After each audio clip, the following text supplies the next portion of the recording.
15 times Emma Watson gave us more than we could handle. So Emma Watson is apparently as bad as they get, if the internet is to be believed. In the big bad world of movies where women are supposed to be decoration and men are supposed to take home the big fat paychecks, she is managing to stand on her own. And she's well on her way to becoming one of the highest paid actresses of Hollywood. Plus, she's not stereotyped and happy to take on diverse roles. Then she takes her money and spends some of it on charity as well, letting the other non-charitable souls feel horrible about their mountain of wealth. I mean, seriously, who does that? If that weren't bad enough, awards don't interest her. Which self-respecting actress doesn't like collecting trophies, even if the awards are more politically decided than meritoriously? To top it all, she likes her privacy and refuses to let random fans click selfies with her and geotag her location while they are at it, because she likes to keep herself and her location safe and somewhat secret.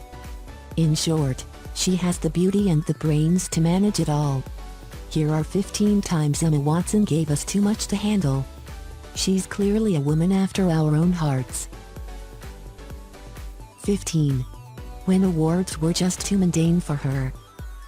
Emma Watson is probably sick of receiving meaningless awards, and the Elle Woman of the Year trophy seemingly wasn't all that special for her. Sources, mind you. These are unverified sources. Claim that Emma appeared uninterested in the honor. So much so that she kept everyone waiting for over an hour, and then upon arrival, also refused to walk the red carpet with other A-list stars, the likes of Sasha Lane and Eliza Cummings. Never mind that she might have been a tad unwell or a bit off the radar. She was expected to put on a dazzling smile and party like there was no tomorrow. Not this lady though. For if she's not in the mood to let her hair down and be a lush, she simply refused with dignity. Letting the paparazzi string on their own version of her behavior. 2 hoots and all. 14. When she clearly admits that lolling is not her forte. So while she looks pretty and seems to have her head firmly screwed on her shoulders, she has one very horrible habit. And that is the fact that she cannot lie at all. In fact, when she was contradicted and asked if acting was a form of lolling, she completely disagreed with the interviewer, the gall. And instead said that acting is saying the truth in imaginative circumstances. Describing acting as lolling, she said, was the worst description ever. In an interview, she said, "I remember trying to get into clubs when I was just about to turn 18, so legally, still underage. They'd ask my age and my friends were already in the door, it was not even a big deal and I was like, I can't do it. It's terrible. They were like, you're an actress, what's wrong with you? Get it together. Woman. But I am the worst liar ever. Honesty is the best policy. Especially in our future girlfriend." 13. She didn't get fazed by mean tweeters. So, the fact that Emma Watson is basically a beauty with brains and tons of money does not go down too kindly with the have-nots and the I have to say trashy things about everyone kind of people in the world. So many people like to say nasty things about her. But do you know what's horrible about her? She doesn't care. On Jimmy Kimmel Live, she read a nasty tweet that some random troller had written about her. She read, "Emma Watson seems like the type of girl who I would be friends with for like 3 days and then get really sick of but not tell her." Like, what? But Emma Watson remained unfazed, for she's the one who gets to talk about gender equality at the UN. Takes the big bucks home and looks like $1 million while doing it. What's one dumb mean old tweet? Considering all that she has and the tweeter never will. 12. When taking a selfie with her was a no-no. If you see Emma Watson sometime and pounce on her as a fan, begging her for a selfie, chances are that you will be firmly but politely refused. This has earned Emma plenty of trolls on the web and otherwise. But she has a very simple and very logical explanation to it all. For me, it's the difference between being able to have a life and not. If someone takes a photograph of me and posts it, Within 2 seconds they have created a marker of exactly where I am within 10 meters. They can see what I'm wearing and who I'm with. I just can't give the tracking data. I'm not rude, I'm just firm. I'll say, I will sit here and answer every single Harry Potter fandom question you have, but I just can't do a picture. I have to carefully pick and choose my moment to interact. But I don't say no to children. 11. When she didn't give up or give in. Despite the fact that success came early to her, this Harry Potter star felt that she never fit in during her school years and always felt worthless because of it. She never had many friends and was a bit of a loner since her early childhood. And this is probably why she is often described as a snob. But the fact is that Emma did endure plenty of peer pressure when she was young. But despite the tough time, was determined not to give up. And this is the advice she passes on to youngsters as well. I remember feeling at school that if I didn't fit in there was nothing else. And that's a really difficult feeling. But she urges all the kids who feel out of place to really follow their passions and find their tribe, their people. Giving up is never an option, and that's something she realized as early as 11 years old. 10. When she fought back against the hackers and thieves. So, if you are a hacker hell-bent on stealing Emma Watson's images, beware, for she does not take it lightly or kindly.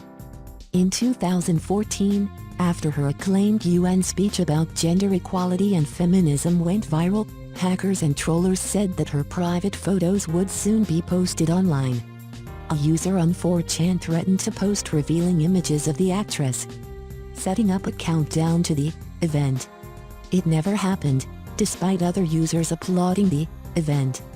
Now, after her Vanity Fair photo shoot, some photos of her have been stolen and Emma is taking legal action. Her publicist released a statement saying, "Photos from a close-fitting Emma head with a stylist a couple of years ago have been stolen. They are not N*DE photographs. Lawyers have been instructed and we are not commenting further."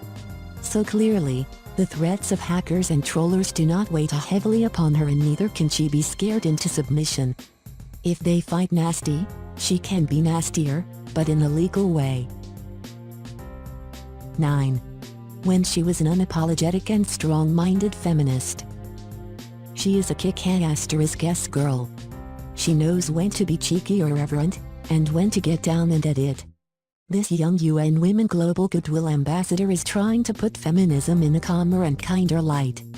Here's what she has to say: "I was appointed 6 months ago, and the more I have spoken about feminism, the more I have realized that fighting for women's rights has too often become synonymous with man-hating. If there is one thing I know for certain, it is that this has to stop."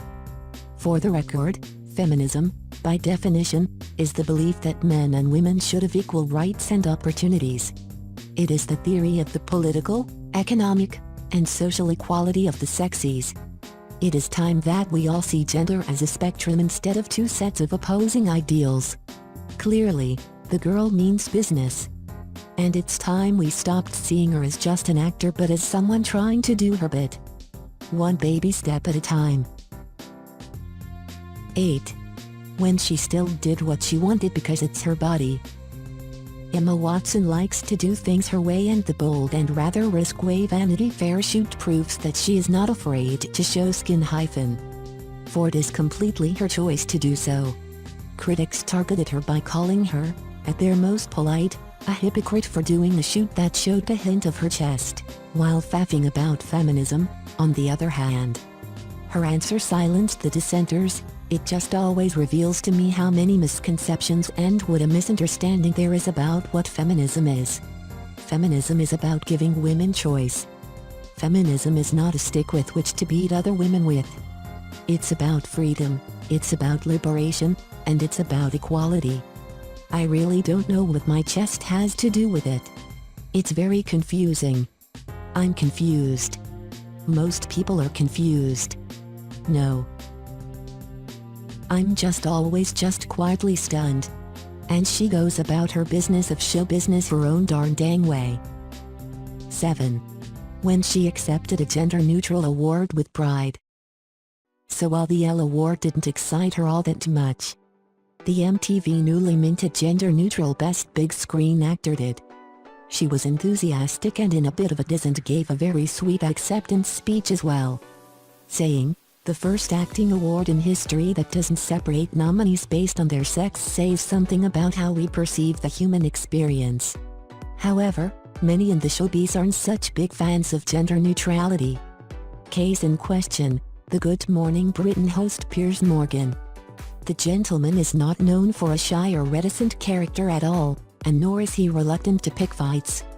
He then vented early morning on this British-born Hollywood star, saying, "Gender-neutral awards - just what the world was craving. I can't think of a better recipient than Emma Watson, a great flag-bearer to all things gender-neutral." Emma Watson, flush with her success, did not deign to comment or care. 6. When she became a rich Disney princess. Girls dream of becoming a princess from the moment they start watching Disney. Emma Watson realized all her early dreams when she signed on to become Belle in Beauty and the Beast. Not that her performance or her take on the role was liked by many. Irrespective of critics, Emma Watson took home a fat paycheck for the movie as well. She was paid some $3 million for her role as the bold and the beautiful Belle. But final numbers say that she pocketed a neat $20 million in back-end earnings, which puts her at the higher end of female paychecks, but still in the middle end of male actor paychecks. This is why Emma Watson fights through the snarky comments and insists on gender equality. Being a woman should not make you get paid less. And being a man should not help you bring home a fatter paycheck. 5. When she becomes the most inspiring celebrity. If being the Goodwill Ambassador to the UN wasn't enough, Emma Watson can add another feather to her cap, that of being the most inspiring celebrity chosen by British teens. In a British study, commissioned by Youth Empowerment Programme of the National Citizen Service, 1,000 British teenagers were polled on which celebrity most inspires and influences them. The list of celebrities included many actors, musicians, fitness bloggers, YouTubers, and reality stars, a total of 43. Names like Ariana Grande, Beyoncé, and Zayn Malik were given a slip, and Watson took the top spot. She got top position not just because of her film work but also for all her commitment to feminism and female empowerment. One of the teens was quoted in the press release and said that her choice was Emma because all the fame and the power she gained as a celebrity from the Harry Potter series is now used by her to forward important issues like feminism. 4. When she is just so darn pretty.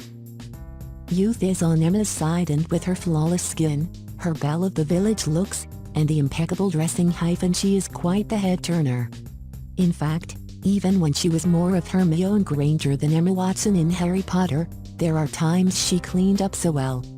The script itself shows her transformation into a beauty as awe-inspiring, with Harry and Ronald taking notice of this otherwise geeky girl. She also has a great dressing sense, and a great stylist, it seems, and manages to make the news with her carefully chosen outfits and makeup.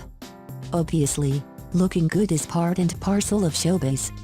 No one wants to see zits or caked-up makeup or extra pounds showing beneath those dresses. So Emma is careful about her skin, has a genetically gifted smile, takes care of the clothes and the war paint, and definitely manages to get double takes. 3. When she has the brains to go with her beauty too. While she was still a Harry Potter star, Emma Watson had said, "There are too many stupid girls in the media. Hermione's not scared to be clever. I think sometimes really smart girls dumb themselves down a bit, and that's bad." And she has really lived up to this statement. Other than a few things here and there, there's not much you hear about Emma Watson in the bad light, though she has a comeback for the two. People say things to me like, "It's really cool that you don't go out and get drunk all the time and go to clubs," and I'm just like, I appreciate that. But I'm kind of an introverted kind of person just by nature. It's not like a conscious choice that I'm making necessarily. It's genuinely who I am. She completed her schooling from Oxford as a private student and then from 2011 to 2014 split her time between working on film projects and continuing her education. Studying at Brown University and Worcester College, Oxford, and graduating from Brown with a bachelor's degree in English literature. 2. When, well, she became the unmistakable Hermione Granger.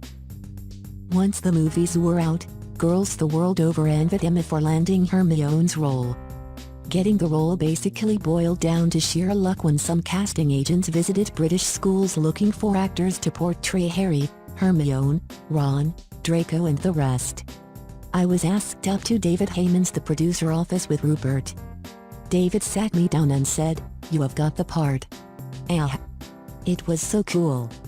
Best experience of my life. Scariest experience of my life. Too much to take in. I was in awe. Later in her teens, Emma did not like being compared to Hermione all that much, thinking that Hermione was geeky while she herself was way cooler. Later she changed tack, saying, "I feel as though I spent a long time trying to pretend I was not like Hermione. And, of course, I was rather like Hermione. I've finally come to accept the fact." 1. When she confused Jimmy Fallon with Jimmy Kimmel. So there is more than just a last name difference between Jimmy Fallon and Jimmy Kimmel, and the similarity perhaps ends at the late night shows. But Emma Watson completely missed that.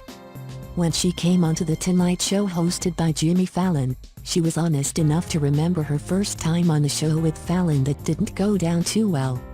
At that time, Fallon was on Late Night with Jimmy Fallon, and after saying the hellos and the howdy does, Watson opened her mouth and put her foot in, saying, "I love that Halloween candy thing that you do." This remark was followed by silence, embarrassed on Fallon's part and clueless on Emma's. When Fallon told her, point blank, "That's Jimmy Kimmel," Watson remembers that she just died inside. Since she was terribly uncomfortable, Fallon let her go outside to restart the show, to give her a break. Only the first thing he asked was, "So, do you watch a lot of late night TV?" Cue hysterical laughter. A girlfriend with a goofy sense of humor. Yep, we'd love that.